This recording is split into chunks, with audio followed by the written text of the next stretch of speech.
Good evening, everyone. Welcome you all to with Satori's Learning Guild session on best practices in measuring organizational learning effectiveness. In 2008, there was an MBA student who embarked on a journey to understand how organizations measure the effectiveness of their training programs in the IT industry. She took this as her research thesis topic, and she went on to interview the learning heads of various organizations through a structured interview model. Some of the organizations include Cisco, Huawei, GV, Healthcare, and Mindtree. Fast forward 16 years down the line, 2024, that student, who was then a student, now a learning and development professional, is today speaking to you all, interestingly, on the same topic. Thanks to Shanti Sharma for this wonderful opportunity to be addressing a very interesting topic on measuring organizational learning effectiveness. Welcome you all once again. I'll share my screen quickly. We'll get started.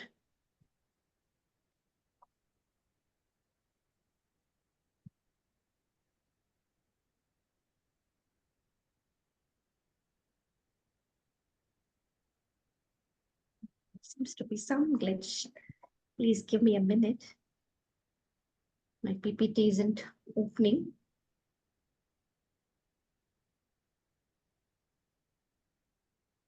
I'll try opening it once again.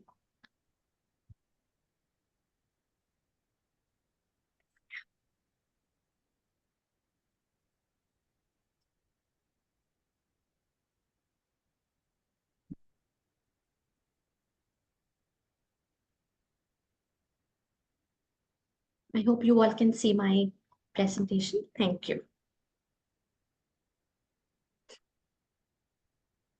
We all know that measuring organizational learning initiatives is an imperative for all of us as learning leaders. And the current scenario is no different. In fact, post-pandemic, the World Economic Forum says that the skill gaps have widened. And a report by McKinsey says that about 87% of organizations feel that there is already a major reskilling initiative that needs to be started by organizations, and upskilling has to be done on a priority basis. So how exactly can we as learning leaders tell this truth to our business leaders, stakeholders, and get their buy-in so that we can be sanctioned enough learning budget and start developing our employees on a large scale? That's our topic. A quick introduction about me. I'm Vaishnavi, a desk certified learning and development professional for the last 11 plus years. I've facilitated numerous soft skills, leadership, and behavioral skills interventions. I have also been a National Eligibility Test Junior Research Fellowship qualified assistant professor, having handled management subjects for postgraduate management students. As an active member of Toastmasters International, I have won numerous Best Speaker awards, including being adjudged as one of the top 6 impromptu speakers of the district in 2022. I have always been intrigued by the power of words in impacting people and have contributed articles both as a commercial content writer and as an academic researcher. My interest out of work is dance. I'm a passionate Bharatanatyam dancer. Yeah, here's a quick look at what we plan to do today. We'll do a quick recap on the popular approaches that we all are familiar with in measuring learning effectiveness.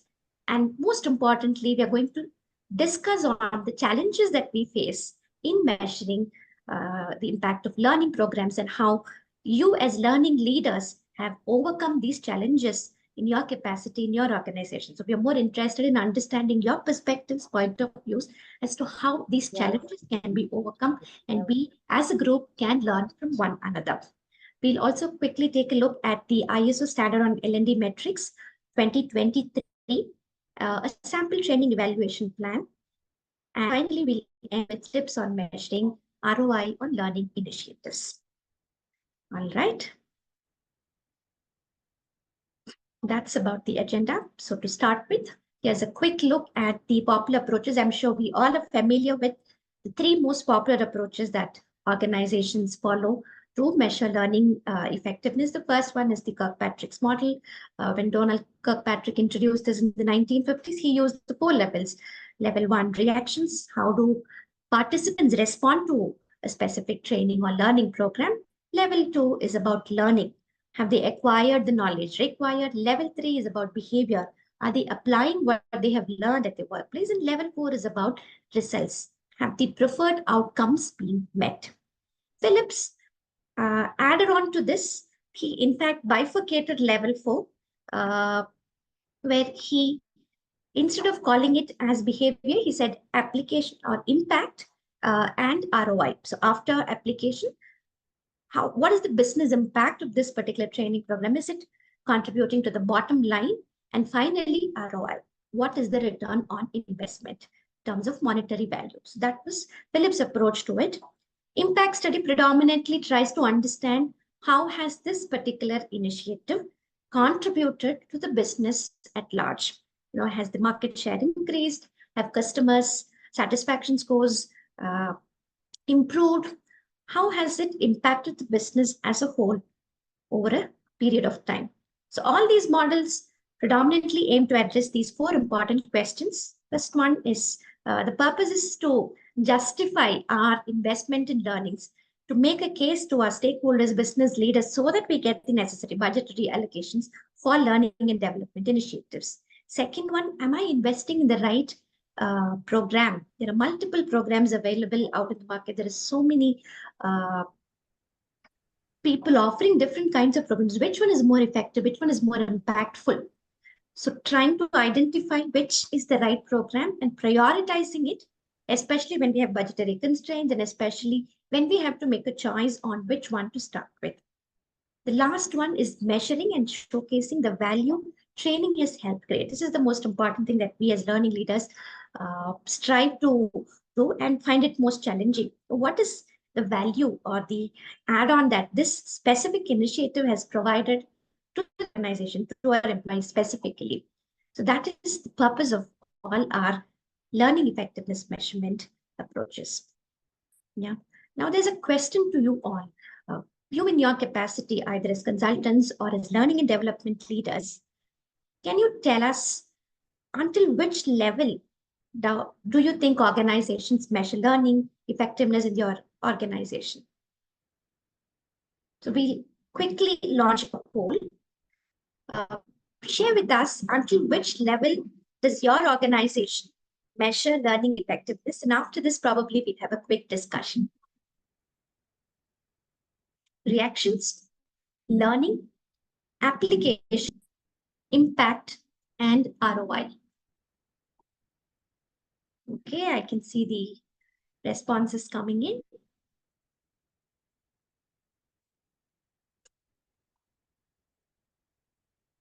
All right.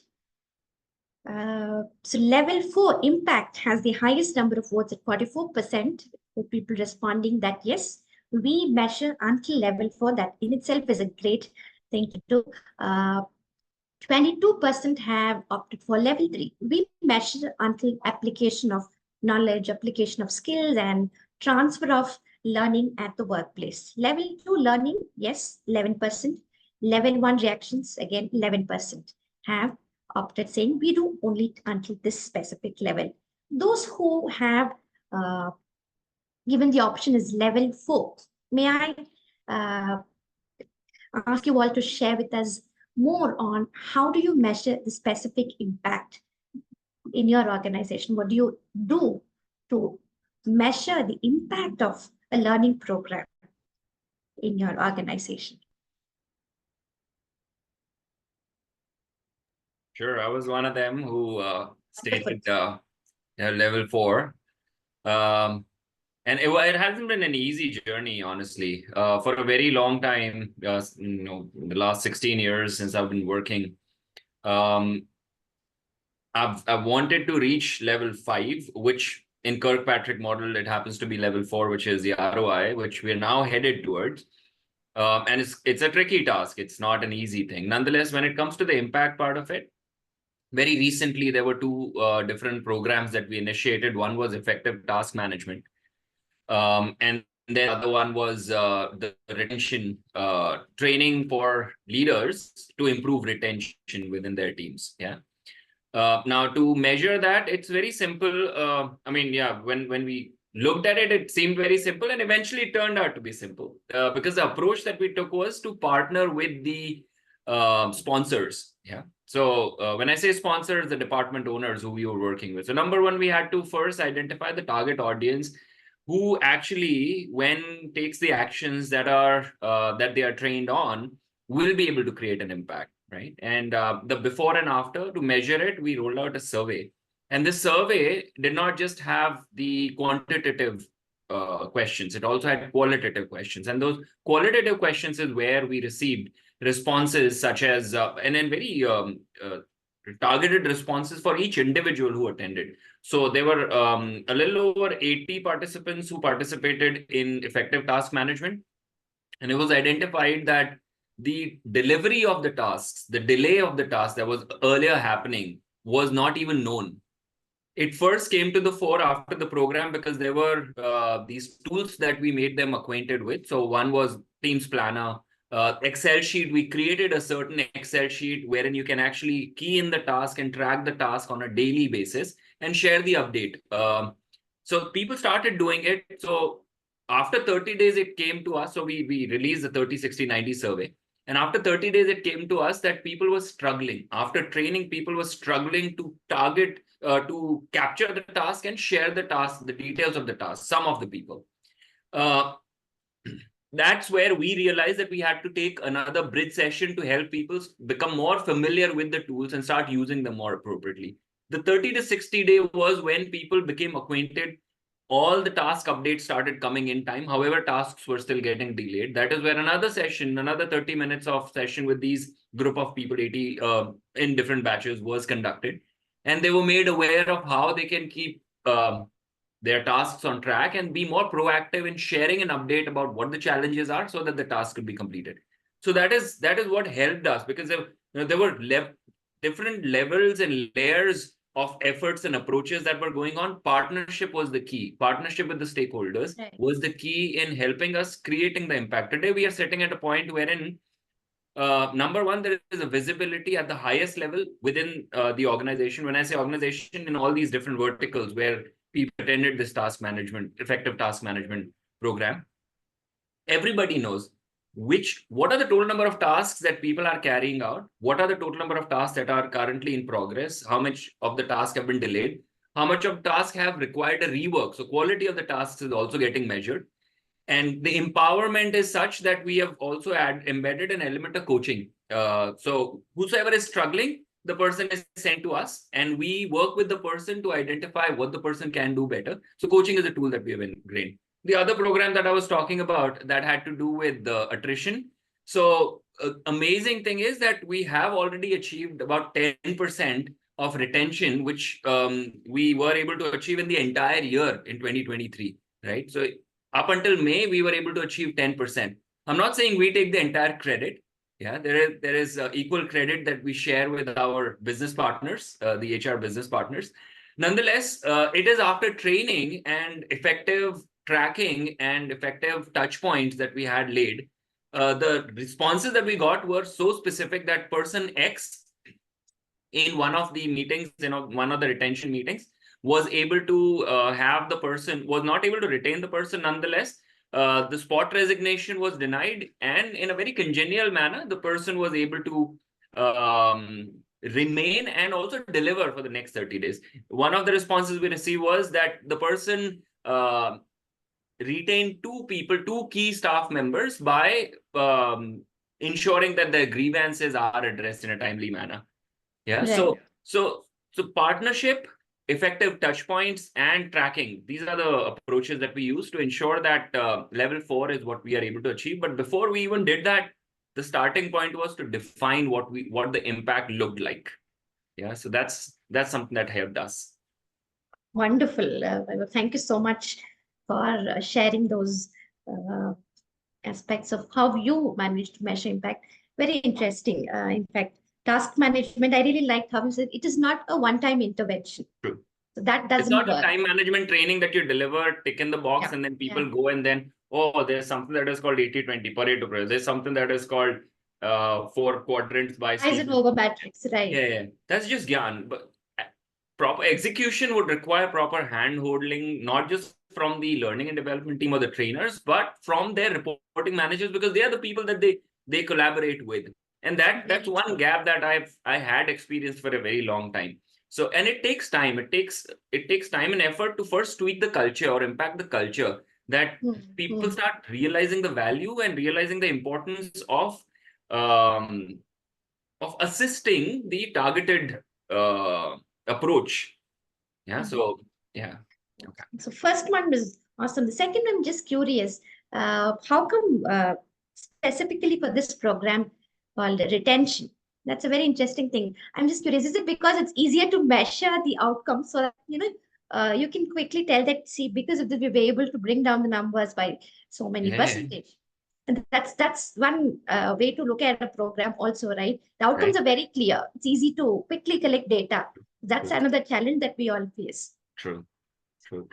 So I'm sorry, is there a question there? No, I'm just curious. Was there any reason why you specifically took up this program, retention for leaders? Is it something to do with clear outcome, very, very straightforward outcomes that can easily be measured? Was that the reason, or that just happens to be one of the many reasons?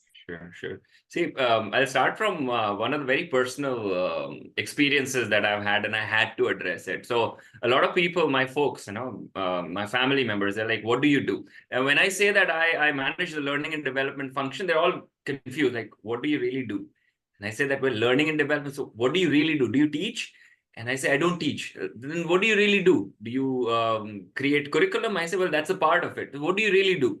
And why do you do what you do? And that is where, when it comes to answering this question, I had contemplated that what do I really answer? And now I'm at a stage wherein I say that, well, I'm there because the current generation that we are dealing with, right?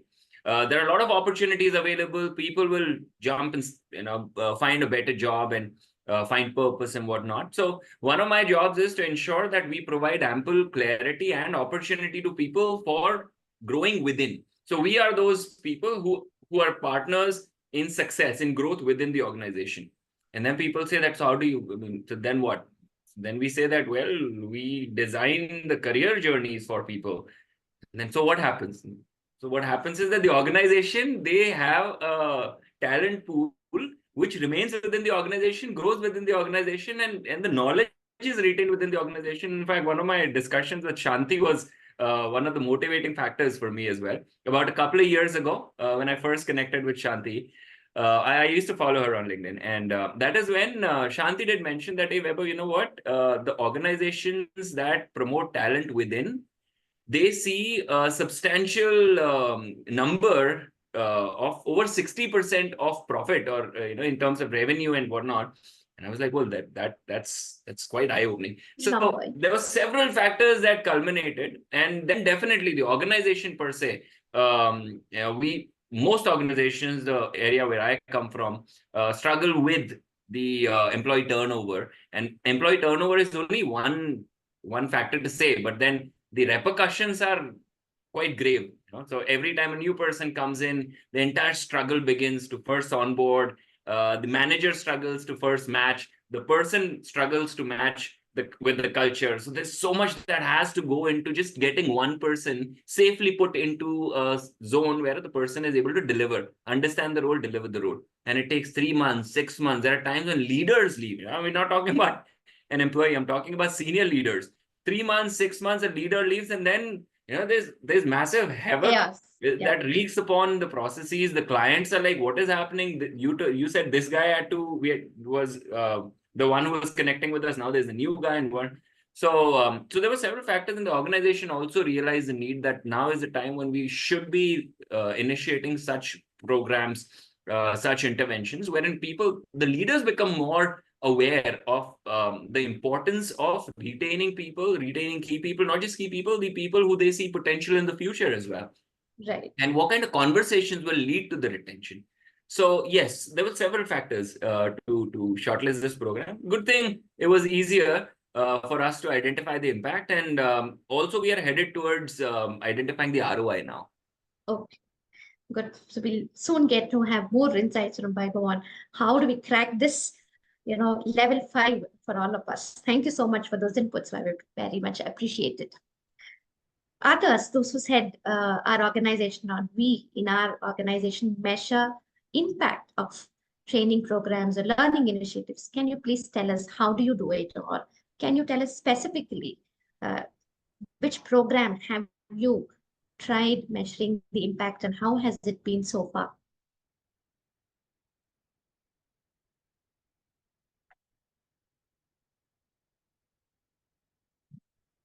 I'm sure there were multiple responses to this specific option. So if you can, please unmute and tell us, how did you measure the impact of your training program or learning initiative?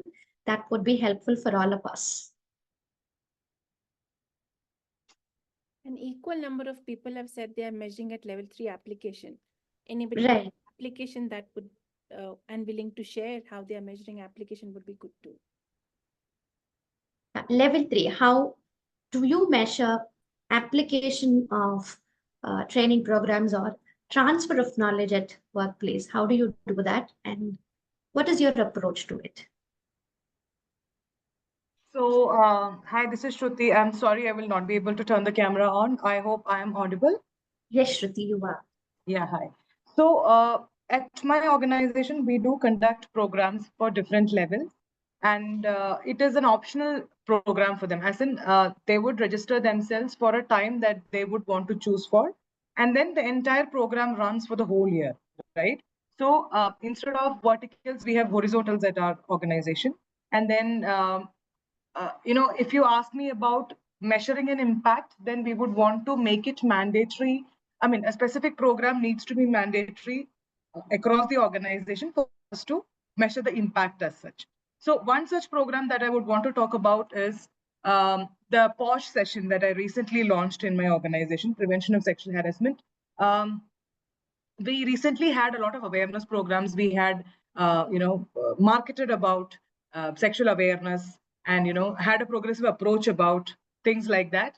We could see that the number of the number of complaints that we got after the awareness programs there actually had increased, which I think is a serious impact that we have created within the organization. People have started recognizing what is right and what is wrong, and people have started coming to us saying that, hey, this is not right. I think we need to address this. And a simple awareness training session could create a lot of impact within the organization. People started coming forward to us to talk about consensual relationships and things around it, which I think was a great impact. So I am assuming that if we target audience on a specific things, the impact is definitely going to be higher. I think we are at a stage 2 at this point in time. We would definitely look at a higher stage maybe in the future to make sure that the other generic program that we run throughout the year can be made more directional and focused, so that the impact can be measured, from each and every practice as such. Yeah, so that was Great. Thank you so much, Shruti. Very interesting how certain training programs, in fact, bring about a twist to the entire narrative by initial increase, only for us to understand that it's because people are now more aware, they're more open to Correct. sharing it, they're more comfortable coming out and sharing their experiences. So yes, so we could create that wave, especially for POSH. And we also had this difference. I would say there was no impact as such, but then with the release of cybersecurity sessions, we also see a lot of people identifying phishing emails now, able to identify what a phishing is, and things like that. So we're very glad about it. Wonderful. Thank you so much, Yeah. Shruti, for that share. If anybody would like to share your experience as to how you measure any specific programs where you have employed Kirkpatrick's model or any other model that we discussed, we'd love to hear from you.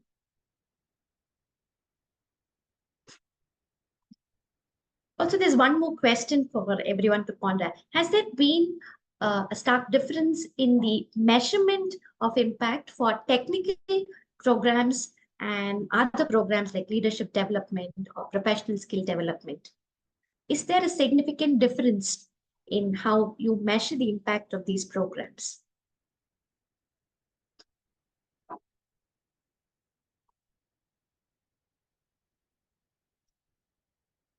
You can unmute and tell us what are your thoughts?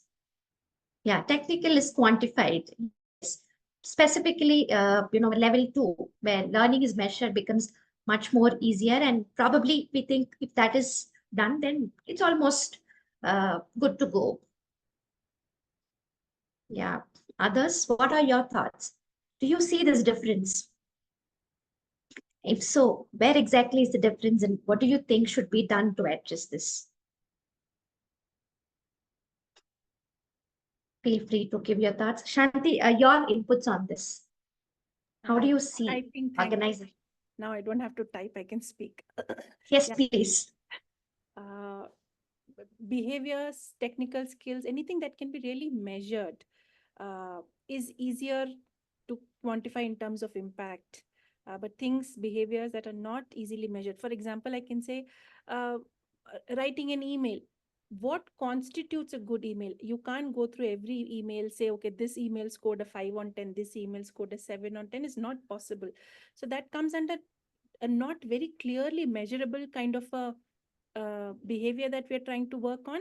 Such behaviors are very difficult to quantify and say, okay, yes, we have had an ROI, until unless we look at, then we have to say, okay, is the TAT reducing? Is the number of email exchanges between the employee and the stakeholders reducing? So the measure has to be something beyond than the skill itself. Is when you're able to arrive at any kind of a measurement, or to be able to showcase an improvement because of the training program. That's one challenge. The other thing is, you can't just say that I delivered a training on email and magically things worked. Maybe there are managers who are constantly providing feedback, helping nudge and guiding the employee. Maybe there are peers who are doing that. Maybe the employee is putting in effort over and above what training they have already had. So it's very difficult to segregate, saying that this is the impact only because of learning, and the other, how do you cater to the other aspects that may also be impacting the improvement in the Right. employee? I think those are some gray areas in terms of measuring impact, is what my Wonderful. So you actually very well linked to our very next one sec. Yes, Shruti has said technical is quantified. Yes, agree. Thank you, Shruti. Yeah, and very next question on a very next topic is, what are the challenges? Shanti already started addressing here. We all face challenges when it comes to measuring effectiveness of learning programs. Now, what are the specific challenges that you face as a learning and development professional in measuring the effectiveness of your learning initiatives?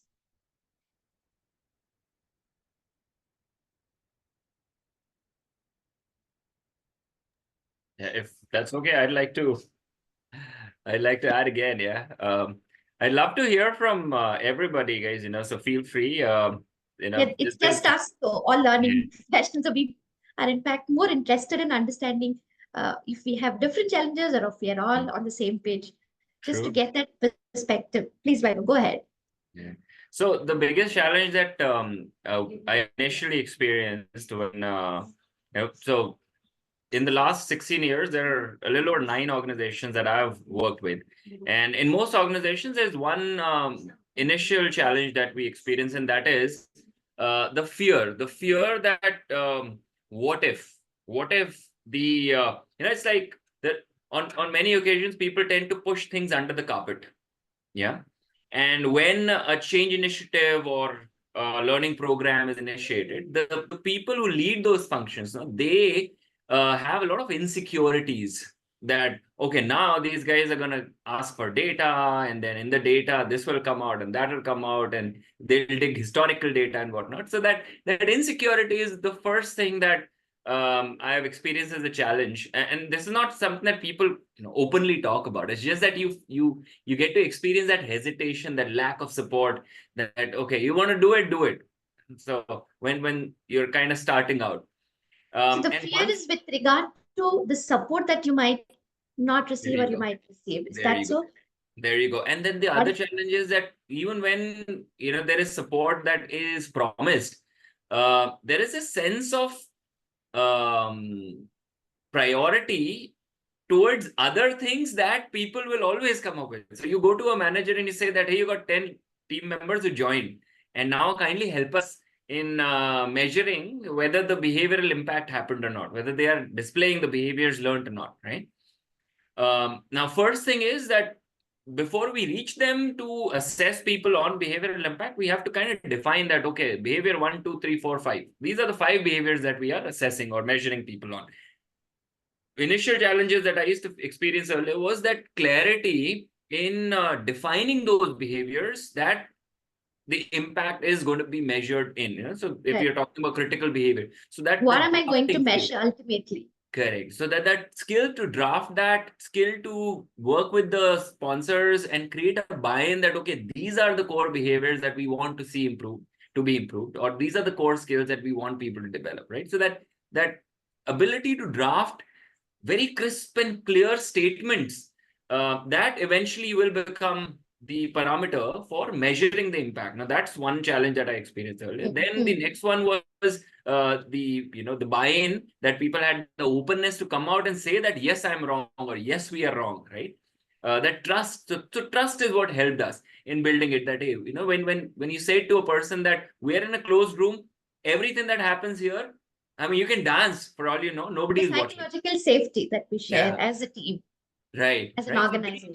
Be okay with it because it's only us, right? So, and then the third one is when people say that I am really caught up with my day-to-day and I don't have time for assessing and observing 10 people and then rating those 10 people. And that is where the culture part was talking about.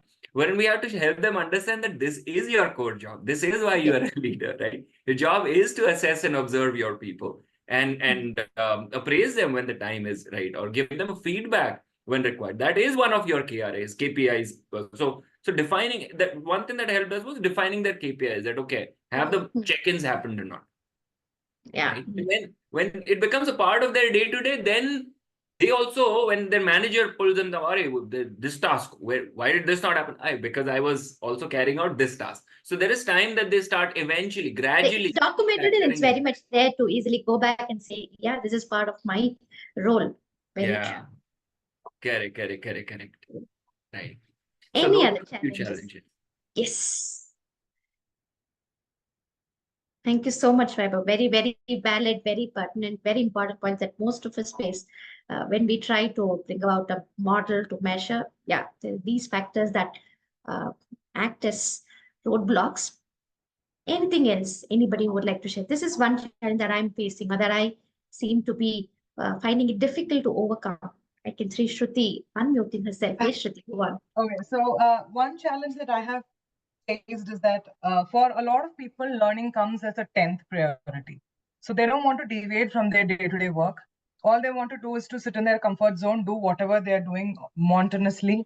And when it comes to learning something new, they want it in micro modules, capsule modules, in a way that you pop it today, tomorrow you are able to work with it. So that is another challenge that I have faced, especially with behavioral skills. A topic like attitude, or probably developing an attitude towards improvising your behavioral skills, has become very difficult now, especially with the Gen Zs.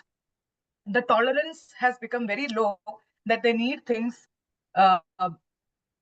in a swish, you attend the training, from the next moment itself, why am I not able to implement it, kind of an attitude, right? So quick results. That is something that I have been facing in my organization, that it takes its own sweet time to develop certain skills that you have. Technical things, again, I would say that it is still, you can convince them, like with practice, with experience, this comes through. But behavioral skills, no, they're not yet, they're not even ready to practice this and try out with it to be a better professional as such. Yes. Yeah, the application part is a little dicey, and because it involves commitment from the individual to do it day in and out, it's a little challenging. And like Shruti said, time. Today people all ask for, can you give this to me in 1 hour, 2 or 3 hour sessions? In fact, that's going to be a topic for our next Learning Guild session. Shanti, would you like to tell us more about it? Yeah, I've been doing some reading and researching on making micro-learning impactful. How can micro-learning be used for performance support? So we are trying to put together something. We'll come to you in July. I think we've nailed down the date. Vaishnavi, you need to remind me. July 12. Yeah, we'll be sending an update very soon. Yes, thank you, Shanti. In fact, when I was reading this ISO standard on L&D metrics, instead of going with the traditional approach of having long training programs, they say that scientific method of drip feeding, just like how we do it for plants, drip-based feeding, where the content or knowledge is given to participants in small amounts where it becomes easy for them to digest and to retain, which is why micro learning is gaining popularity now, and which is why learning journeys are becoming more predominant. Rather than having one or two long programs, we have short programs spread over a period of time on the same topic, and that gives enough time for the person to implement a specific aspect of that module. Say for instance, if I'm doing, say, first time managers, rather than giving them everything in a single day or in 2 days, I take an aspect of it, say delegation, and explain how it works. Why is it okay to delegate? What are its advantages and how should you be doing it? They are given a window of 30 to 60 days to put that to practice and come back again to discuss the specific challenges which can be addressed. And then we start with the next aspect that can make them better managers. So when it is spread over a period of time, they are, number one, taking information in smaller quantities. Number two, they can come back and ask those challengers or questions that they have with regard to that particular aspect. And number three, when it happens over a period of time, they're reminded every few days that, see, this is something that you have to be doing. This is something that you have to be doing. And eventually, they get that motivation to start practicing it when they see everyone coming up with their questions, challenges, and it becomes a successful thing, a win-win solution for all, because you're not compromising on anything. Every challenge is addressed and everybody's questions are taken care of. Everybody's requirement is also tried to get fulfilled through such micro learning modules, through long learning journey where we have shorter sessions spread over a period of time. So that's one thing that I also recommends as per the current L&D metrics that was shared 2023. Thank you, Shruti, for bringing that up, and thank you, Shanti, for the forthcoming session. Looking forward to it. Any other challenge that anybody faces before we quickly break out into 3 rooms? Can I add one more challenge that Yes, sure. L&D leader, what I experienced was that our systems, and that's what I put in the checks chat, the core HR systems where the employee records are there. There's a separate performance management system, there's a separate LMS, and there's a separate payroll, So let's take the example of email. Level 1 is easy. I give them a smiley sheet at the end of the program. I get it. 30 days later, do a quiz to figure out what knowledge they still retain. If they retain, okay, fair enough. That is level 2. Starting level 3, when I really need to know, are they applying? That's where it becomes difficult because our systems don't talk. Things that measure the outcome of a particular project are not linked to our learning systems, are not linked to a performance system. So we really don't know whether a particular outcome for the client was because of a training we delivered, or out of the 50 people, 15 went through the training, but the outcome is measured as the 50 bigger group. We are not able to segregate which, impact was caused by the training. I think those are some nuances where our systems don't talk to each other, and a lot of manual pressure is on the L&D leader or team members itself to curate all of that manually, which cannot be accurate. It is very, I won't say hypothetical, but there is lots of assumptions and lots of generalizations as we bring together the data. And then there is always this poking in that data saying that how can you guarantee that all of this was because of learning? Because of training. Yeah, the isolation of training. Yeah, perfect. Totally agree. So combining all that we discussed now by both Shruti and Shanti's inputs, I think we can categorize these challenges into 3 main areas. The first one is unclear training goal. What exactly is the purpose of the training? What is it that my training participants should be able to do post the training? Or what exactly am I trying to achieve out of this learning initiative? That is one of the major challenges that we face when we try to measure its impact much later. So number one is unclear training goal. Second one is lack of adequate data. As Shanti said, I, being a learning and development professional, will not have access to probably the performance aspects or various other aspects of the employee. And it is very difficult to measure how this specific training has helped the person do well in the organization or has impacted the person positively. So the data that has to be available is not easily available or sometimes not sufficient to understand how this program has impacted. The third one that we just discussed was how do we isolate the impact of training? Yeah. For instance, there's a sales training being imparted, and how do you know that the employee or the sales increased predominantly because of sales training? It could be because marketing campaign did very well, because we entered new markets, or probably because with a new product launched that did very well. It could be multiple factors. How do I isolate the impact of training? How is it possible? These are some of the major challenges. So can we quickly get into breakout rooms to see what can we do to address these specific challenges? A quick 10-minute discussion. I'm going to put the 3 challenges in the chat. So the first one is unclear training goal. Second one is inadequate data to measure training effectiveness. And the third one is difficulty in isolating the impact of training.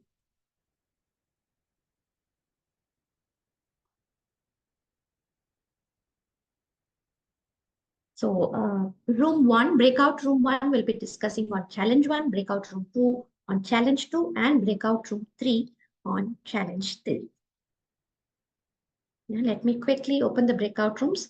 Let's have a 6-minute discussion, and then we'll come back to our main rooms and see what we have to offer to one another.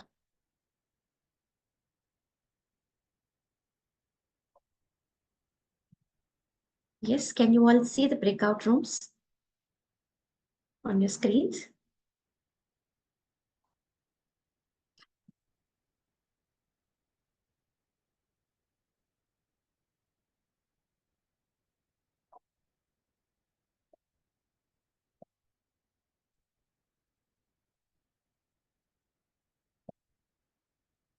Lawrence, if you're there, please let me know. I put you to the room. Okay, I think Yogita has been having some issues. Yeah. Yogita, are you there? No, she's joined. Yeah. Yeah, would you like to go to one of the breakout rooms to discuss on the challenge? Probably. Actually, I don't know the topic. I just joined. No issues. I'll share the topics with you. Okay. Yeah. Just a second. I'll probably add you to the breakout room and then maybe come there and address if that's okay. I'm putting you in room number 3, where you as a team can discuss on the difficulty, how to overcome the difficulty in isolating the impact of training. So there are so many factors that might contribute to the outcome, and how do we isolate the impact of training and how do we give it due credit? Yeah, please come to the room. Thank you. How was the discussion? Were you able to come up with some interesting points? Sure, we got 4. We got 4. Oh, awesome. Awesome. Looking forward to hearing from each team. We'll start with room number 1. Room number 1. Let me quickly check. It was Lawrence, Preeta, Shruti, and Shwetambari. Yes, please go ahead and summarize what was discussed in your room.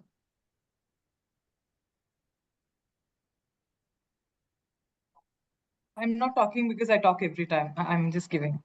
Shweta and Preeta, you may please go ahead this time. So Vaishnavi, what we discussed is how do we get the goals? One of the options that came up was the training form, the TNA form, basically training needs analysis form, where we capture the data, the managers share data with us. And then obviously, I think that was the outcome from what we observed. Get the data in a form and get the details in a form and then talk to the manager to probe more about what the training requirements are. So that inner gist was what we discussed. Getting Preeta, the Shanti, the, yeah. Yes, Preeta, go ahead. Yeah, Vaishnavi, we were just talking that as a normal process, we collect the training need analysis, wherein we have the scope of the training. So the thing which I was just saying was that at the end, it is the individual who needs to transform, right? Whatever is being taught, it's the individual who needs to be self-motivated to make sure that this is inculcated in the day-to-day work. So there'll be trainings whatsoever your manager will say and all that. But finally, you need to habit 21 days challenge. You need to make that transformation in yourself. So trainings then only can be successful. So finally, it is up to the individual who realizes the importance of it, right? No matter how much you invest or whatsoever you do. So you can only take the horse to a pond. To yes, drink or not to drink is up to the horse. that's correct. Vaishnavi, you well said that. Okay, we'll look at that aspect a little later, but thank you so much for that input, Preeta. Very much required at this particular stage. Anything else? Any other input? How do we ensure that this specific challenge of unclear training goal is overcome? One is, yes, getting it clearly documented, the training needs analysis form, and then probing further to understand what has to be done. Yes. One more thing could be, Vaishnavi, if it is a customer-facing role, the feedbacks which the customers give, that also could be a very good insight as to what is the lacuna or what is the deficit felt in the team. So based on that, also we can design the training for that particular team. So the feedbacks which we receive from internal customers, from external customers, that also could play a significant role. Yeah. Yes, very true. So mostly we're talking about how do we identify the training need, which is what we all discussed. Also, when we have to measure the impact, what is it that we're going to measure? Calling that out much in advance. What is it that I'm going to measure post the training? So when I said, like what Shanti said, it's going to be a training on communication or email etiquettes. What is it that I expect my participant to do post the training? I cannot say write an effective email. That effective is very subjective. I'm not able to clearly understand what that effectiveness means. So probably what should I be able to translate this into could be something like write an email where all pertinent details are covered in a more succinct manner so that the client or the stakeholder does not have to come back and ask for more inputs and follows up and gets things done with as many shorter communication chains as possible. Making it very clear, crisp, and specific in terms of what should the participant be able to do post the training and how am I going to measure it?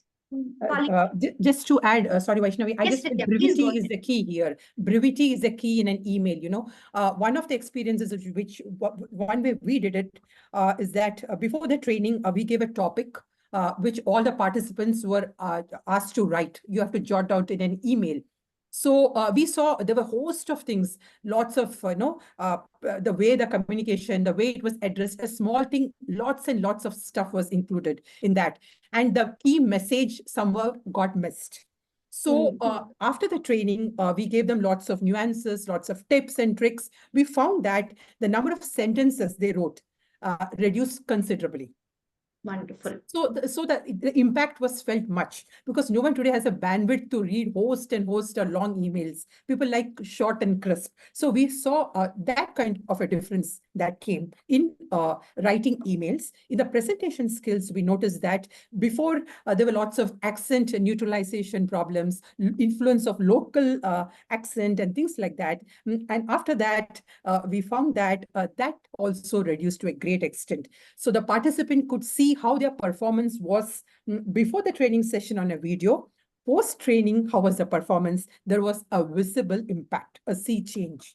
So this is one way we felt that. Rather than just calling it, I was being able to give impactful presentations. You were able to say specifically that reducing the impact of mother tongue influence or neutralizing the accent. So calling it out much in advance so that, this is what I must be focusing on will be very helpful. Thank you so much. Vaishnavi, the thing is that when we noticed that yesterday we were somewhere here and after 20 days of training, I'm here. That brings lots of, that itself is a great thing, So that is how the training can be more impactful. And it can lovely. Good to know that.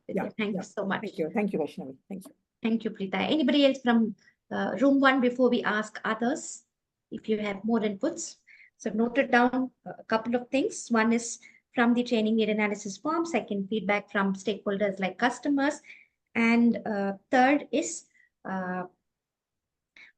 being very specific as to what participants should be doing post the training. I think they have covered everything, whatever we've discussed, both of them. Right. Thank you, Shruti. Others, participants from room 2 and room 3, feel free to add in your perspective to how can we overcome this specific challenge of not having a clear training goal. What do you think should be done to address this? So even Vaibhav mentioned this when he talked about task management. What exactly should I be doing? That clarity was missing. Should I be able to complete my tasks? So mere organization of tasks so that I know I am in the right track. What is it that I intend to do post the training? Having that clarity so that it becomes easy to measure would help. If there are no inputs, shall we move on to room number 2? Right, room number 2. We have your insights on how do we address the challenge of lack of adequate data. That's one thing that people always say that I don't have enough information to assess if my training or learning program has created the impact that I desired as a team or as part of the L&D team. Yeah, hi, Jayashree here. So, so we had, I had my other teammates in that room, who also, I'm sorry, my voice is a little bit crude today. So what we discussed was there are a lot of training programs that happen in the organization. But first of all, whether everything has to be measured is one thing which we can, discuss with the stakeholders. If it has to be discussed, we need to have a discussion in the initial stages itself, asking, what should be measured at the end of this. So, I mean, it's a continuation of the first point itself, we covered a part of it there. But definitely this will help to understand where we really want to reach at the end of this training program. And at various stages of the training program, possibly we should know that at this stage, I should have this data in place to know whether I'm moving in the right direction, then move to the next stage so that, we don't have to wait till the end of the program to see, whether we really have worked on it, because there's a lot of time that we are taking from people. There's a lot of energy, effort, etc. is being used. So better to, at various stage, understand and pick up data on how we have performed till now, or whether we are living up to whether the training program is living up to the expectations of the stakeholder, sorry. So that could be one way of looking at it. If you can just add, Dr. Vidya, if you could just add on the resilience and agility that you were discussing, please.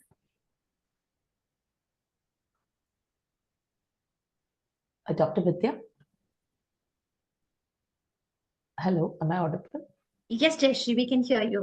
Dr. Vidya, if you're there, we would like to hear your inputs on this as well. I think other members were also. Yeah, or Bina or Urmila, if you could just add a few points here.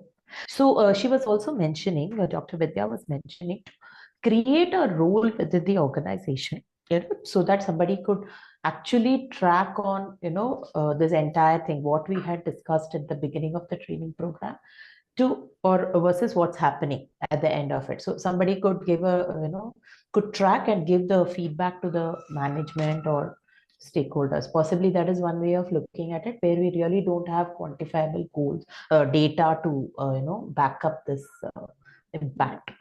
So Probably that is something, something, yeah. Because nobody seems to be taking that responsibility. It comes to the Yes, learning department who doesn't want, exactly. who again ask the business to Correct. take, who's not interested So either. somebody should be identified initially, saying this person is going to track and Right. measure what is the impact. So that is something which we can look at. Yeah. Yeah, apart- sorry, I was on another call. Yeah. I couldn't. Yeah. Thanks. The team shared most of the points. See, what I basically wanting to communicate was every program, the data that we capture has a mix of both qualitative and quantitative. I just time the bell on someone in business or L&D. They may or may not be qualified to capture that kind of data and analyze that data, because you need different tools and different skill sets to do that, to assess the qualitative and quantitative data. An Excel sheet is not going to do the job. So, well, number one, where do I invest money? I put money in programs which is of strategic importance to the business, which garners an ROI, because these are programs that they would want to scale. So programs that are important in terms of, transformation, significant change management, culture related. It could be now every company today is talking about reimagining and reinventing themselves. So skills related to agility, resilience. So there are in these, it's just not. So there are different skills which comes to it. Like today, every company is saying, okay, let's give a training on design thinking to people. But one day program is not enough to make them masters in design thinking. It's a long journey, and one day just gives you an overview. But then if you are trying to become a design-led organization, the journey is very different, and every project or every activity that you need to do, the skills have to be built over a period of time. So the way you would measure such programs would get difficult, would be different. And you also need to identify what kind of data you need to capture along the journey at the different stages. So I also recommended that there's this program by the ROI certification. Phillips, yeah, by Phillips. Jack and Philip, Jack and Patty, what they do.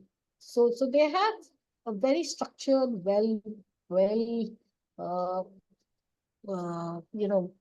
have the right set of tools that they have built over the period, which it could be applied for learning, it could be for program management, for project management, building a business case. It could be, in fact, I'm working with them on the strategy area to, the ROI of strategy. So that's a very robust program. So it's about one, the decision. If you want to build a learning organization, you can't escape. There has to be skin in the game, both from business as well as L&D. You can't just say, I'll just do it, or just come and make some very motherhood statements. But you want a seat at the table, then, it's about having skin in the game. Yeah. Otherwise, it's just, a good talk, good intellectual discussion, and that's it. Okay. It's bullshitting everyone and wasting everyone's time. Got it. Thank you so much, Vidya. So from your discussion, what I gather is, firstly, what to measure has to be defined much in advance. And rather than waiting for the program to complete, we must be able to measure its effectiveness during the program at different stages, and find out a person who can take up this role of measuring the impact of training programs much in advance and assign them specific duties, responsibilities. And fourthly, like Vidya said, identify programs of strategic significance, and then look at what data is required so that the ROI can be measured. Yeah, these are the. Yeah, and as the learning is now spread over a period of time, and it's also applying on the job. Correct. So, the whole program has to be designed in a way that the data capture is happening at every stage. because if the program is for an 8-month period, now each interval will determine that, okay, what's the progress that's been made and what kind of course correction is required. And eventually for that program, you will have the right set of metrics that you would want to evaluate, both a mix of qualitative and quantitative. And if someone says just quant, it has to be also behavioral, because today, anything you do at the end of the day, it has to translate into also behavioral change in the people in the organization, especially when you're talking about organization wanting to transform itself. So if someone says nothing behavioral, then you are in a fool's paradise. Yeah, it has to be a mix of both quantitative and qualitative parameters. And for that, you need people with those skill sets within the organization. Unfortunately, they'll have to be people don't have qualitative skills, and they don't know how to handle such tools. Yeah, I agree. So there has to be first one, specific workshop on how do we observe these behavioral changes and how do we qualify them, quantify them, how do we look at it from a different perspective. Totally. Thank you so much, Vidya and Group 2 for your inputs. Very interesting and very useful inputs. Moving on to our last team, Team 3, which discussed on how do we isolate the impact of training, considering that success of a specific outcome could be attributed to multiple factors. So how do I say that this was because of training? How do we do it? May I have Team 3, Raghav, Ganesh, and Vaibhav discuss on this, please. Thank you so much, Vaishnavi. This is Raghav Pandit in detail and use the correct. There were almost five points that we said. Vaibhav said 4. So, Vaibhav, may I request you to take the lead on? Thank you. I think Vaibhav has just dropped out. He has some call. All right. Yeah, he's in there right now. Maybe if you can take the lead. I will take the lead then. Thank you so much. The difficulty in isolating the impact of training, the first and the foremost thing is we have to look at historical data of the middle movement post the training and identify that what has happened during that time. So during the training, what was it? For example, as you mentioned, sales. So I'm a salesperson. Now, if I am selling, I'm doing everything on a day-to-day basis. Now, my training was in executive presence. And there was a marketing campaign that happened. Now, was it the training that has actually increased my sales or not? So that's the first part that we should look at. The second is collecting testimonials from the manager and the participant to see the change again in terms of the impact. So as a participant post-training, what are the testimonials I can produce to the trainer that how the training has really been an effect? Also assigning, so the third point, assigning activities which are related to the business matrix, targeted business matrix. The fourth is creating a culture of celebration of learning. And the last one is looking at specific evidences from the participant on how the training has helped them. Was it a difficult conversation of negotiation with the client that the training has actually impacted? Now, it can be the training happened not immediately, but maybe 3 months back or 6 months back, but whether there is an evidence that the training has come handy over a period of time. Thank you. Wonderful. First one, as Raghav said, was historical data. How was the needle move post the training and how was it before? Comparing this. Secondly, testimonials as to how the training was from the participants. And thirdly, I'll come to the third point later. Fourth one is to celebrate learning by creating a learning organization where it becomes a culture and part of their day-to-day routine. And the last one was getting evidence of training success by asking participants specifically how has this training helped them in various aspects of the program that they had undergone training in. Third one, you said about assigning activities, Raghav. Can you elaborate more on that? I just have one quick question, if you don't mind. Yes, Jayashree, please go ahead. I just heard you say collect testimonials from participants, and another point is getting evidence. I mean, somehow I feel, is there a difference between the two? I'm just not able to get that. Yes, Raghav, question for you. That's a wonderful question that has come up, Jayashree. Yes, there is a minor difference. Getting a testimonial is how the participant feels the training has helped. Okay. Has that training helped them come up with some kind of a mind blockage that they had? Now, this is very, very subjective and cannot be measured. That's the difficulty. Now, if you also consider evidence, is that how a real-time situation has happened that has helped them. So, for example, I'll continue with the example of executive presence. In executive presence, if messaging is something that has helped me remove my blockage, that's a testimonial I can give. But my evidence would be that while I'm negotiating with a client, I was able to negotiate because of my messaging over that meeting or over the email. That is the evidence. So that's the fine line of difference that I was looking Got it.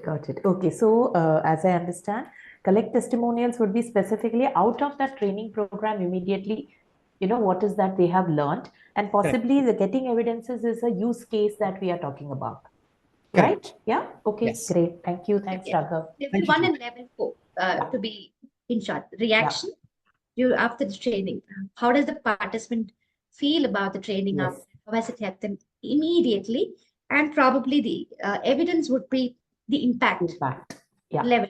Right. Thank you, Raghav. Thank you. And my question on assigning activities. Can you tell us more about it? So whenever there is a training that is happening, we talk about impacts, measuring, and all so forth. But once the training is completed, what is the direct impact that is going to happen in the business goal? To see that, there should be some kind of an establishment between the manager or the leadership, the trainer, and the trainee on assigning some kind of activities which can measure that. Giving them opportunities to apply the learning. Correct. Absolutely. Right. So if you look at executive presences, if gravitas is something that needs to be taken care of, or communication needs to be taken care of, what are the activities the participant can immediately do in the next 3 weeks or 5 weeks to see that impact? कि मेरा business goal company का या मेरा target जो है वो achieve होगा कि नहीं, kind of thing. Right. So I must be able to implement what I've learned at the earliest possible opportunity to demonstrate that what I have learned, this is how it's going to help the organization in the long run. Awesome. Understood. Thank you so much, Raghav. Any other inputs from others on how can we isolate the impact of training in terms of measuring its effectiveness? Others, Ganesh and others. Yes, Shanti. I've practiced having so measuring two groups simultaneously, one that is undergoing the training, another part of the same team which is not undergoing the training, because then that eliminates all the other variables. Correct. Yeah, the control group experiment, as we call it. I was looking for the word. Control group. Control group. Yes. So there are two groups, one that undergoes training, one that does not undergo the training. And how do they perform over a period of time? Is there a significant difference? If yes, then that can be attributed to training. That difference can be attributed to training. Very true. All right. Thank you so much to everyone who participated. I'm going to quickly summarize with more inputs on the ISO standard and few other useful tips. I'm going to share my screen once again.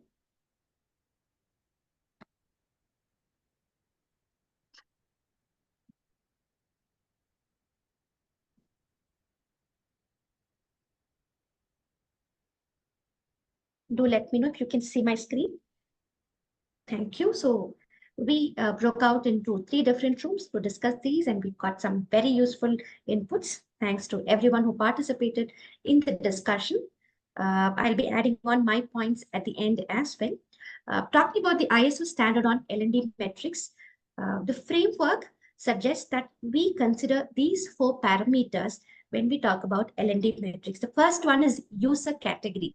So when I say I'm going to measure the impact of a training program, for who is this measurement going to be? Who's going to be the user of my metric? Is it the senior organizational leader? Is it the group or team leader who's managing those participants or team members or individuals or employees whom I'm going to impart training? Is it going to be the head of learning who's taking care of the learning initiatives? Program manager in this specific aspect refers to the learning and development professional who is in charge of that specific learning program, and the learner themselves. Who is this metric going to be for? That has to be firstly considered. Second thing, why am I measuring this? What is the reason or the purpose of measuring? Is it to inform my senior manager or group member as to how well a program went and how has it impacted? Is it to monitor if my program, as some of you mentioned that during the different stages, we need to see if the program is going in the right direction. Is it to monitor?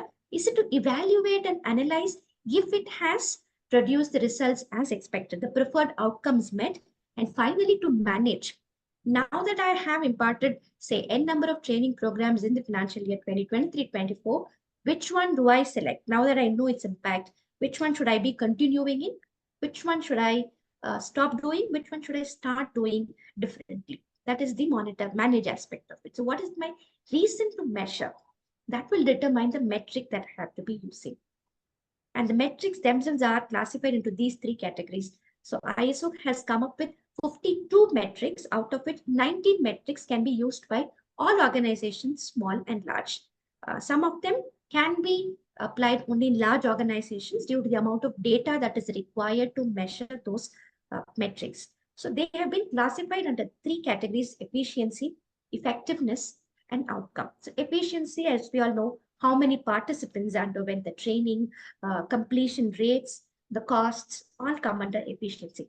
One interesting thing that I noticed in this particular standard was completion dates, not just rates, completion dates.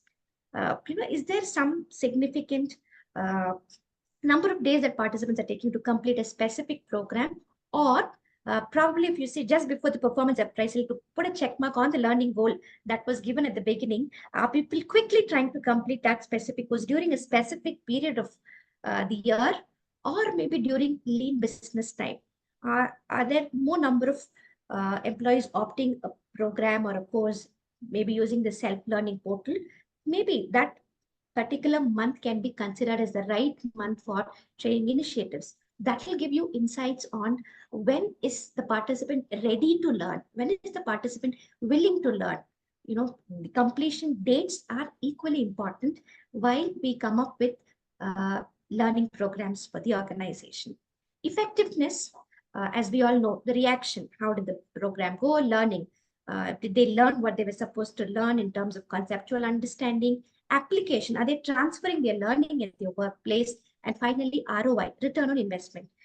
Did I get enough benefits in terms of investment? Is it more than my cost invested? So this will determine effectiveness metrics. There's so many things, but predominantly it will cover these 4 areas. Outcome is the impact. How has this contributed positively to the bottom line of the business? That will be by measuring the preferred outcome. Reports, again, scorecards, dashboards, as you can see, who do you think, which user category do you think would prefer these kinds of reports? Dashboards, scorecards.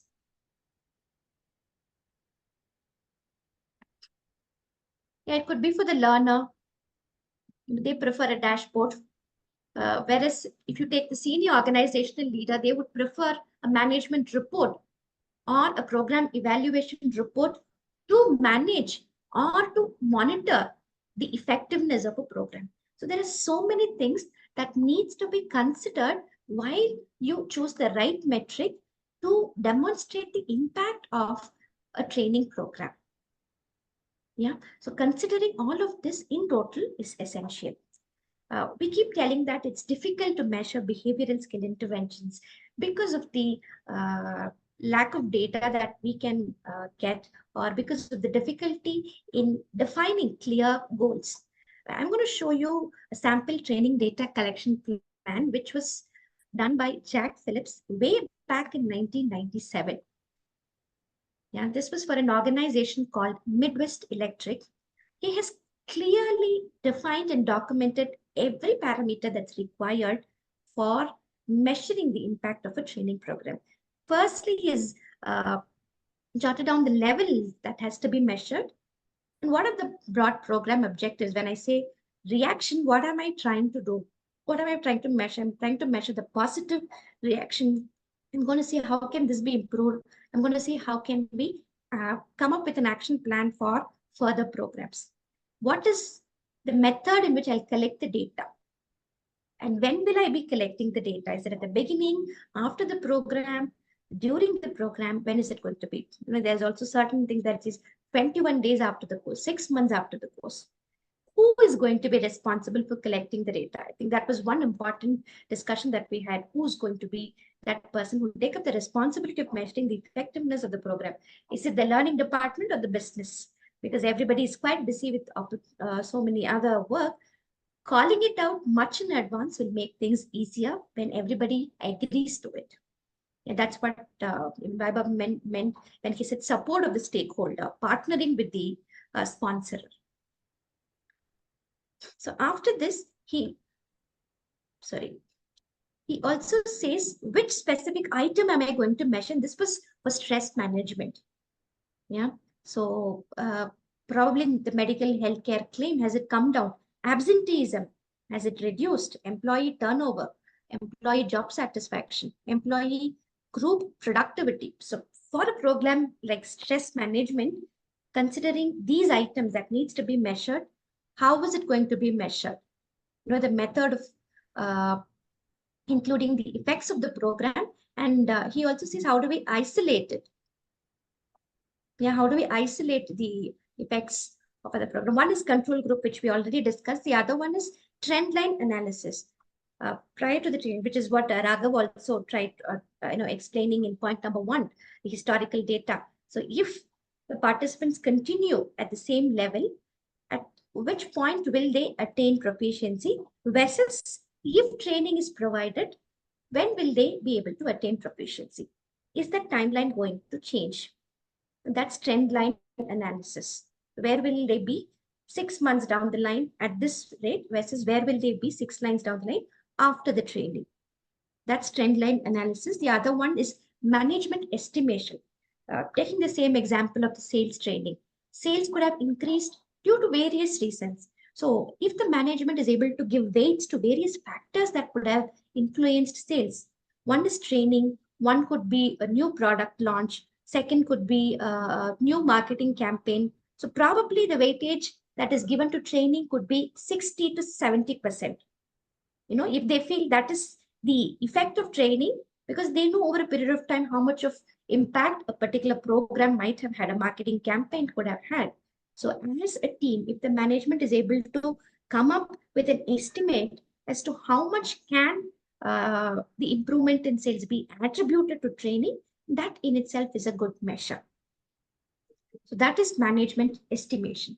He has come up with such specific things where communication targets, everything can be considered. So we have already seen most of this, defining our goals, aligning with our stakeholders and sponsors, establishing what we need much in advance, key performance indicators, determining benchmarks. What is the base level? When I say my sales should improve by 5%, what is the average sales? What is the average productivity of the employee? That benchmark should also be determined well in advance. Isolating the effects of training we just saw, allowing enough time to pass. Raghav very beautifully mentioned the evidence part of it. Post-training, I'm able to negotiate better. I wouldn't know it immediately. It might take me a good 3, 4, 5, or even 6 months to even understand that I've become a better negotiator. And that was because of the training program that I attended. Allowing enough time to pass is equally important for training program effectiveness measurement. We all have heard of Peter Senji's the 5th discipline, where he says that for learning organizations, you need multiple factors. One of those factors is personal mastery. Yeah. someone also mentioned during the training that no matter what we do, at the end of the day, the onus is on the individual to decide that I am going to learn, I am going to improve, I am going to better, which is why he says that personal mastery is very important if an organization has to learn as a whole. Individuals learn, but only by promoting learning in individuals will an organization be able to learn as a whole and see great results. This reminds me of that story that most of us must have heard when a father was busy working and son keeps nudging him to come and play with him. He quickly sees a paper or a magazine where there is a picture of the world map. So to keep the son busy, he quickly tears that into pieces and says, put this together. Once you finish it, I'll come and play with you. This father expects the son to take several hours to complete, within which he intends to finish his work. To his surprise, the son completes it in an hour or less than an hour and then comes back and says, I've done. And the father asks, how did you manage to do it? He says that, yeah, one side I saw the world map, which was very difficult for me to put together. On the other side, I saw a man, I saw a person. That was easier for me to assemble. Those pieces were easy because there was one eye. I knew I had to look for the other eye. And in no time, the entire person was put together. So I was able to do it. That brings us back to the saying, if a man is right, his world will be right. Similarly, if an individual decides to learn and grow, an organization as a whole can develop, thrive, succeed. And the onus is on us to underline this importance of learning in individual, how it could make them better, not just for the organization, but for themselves. And how will they be able to reap richer gains if they decide to learn, and eventually the organization also succeeds. That's about this. And with that, we come to the end of today's session. I'd like to know if anyone has any other inputs to share with regard to today's topic.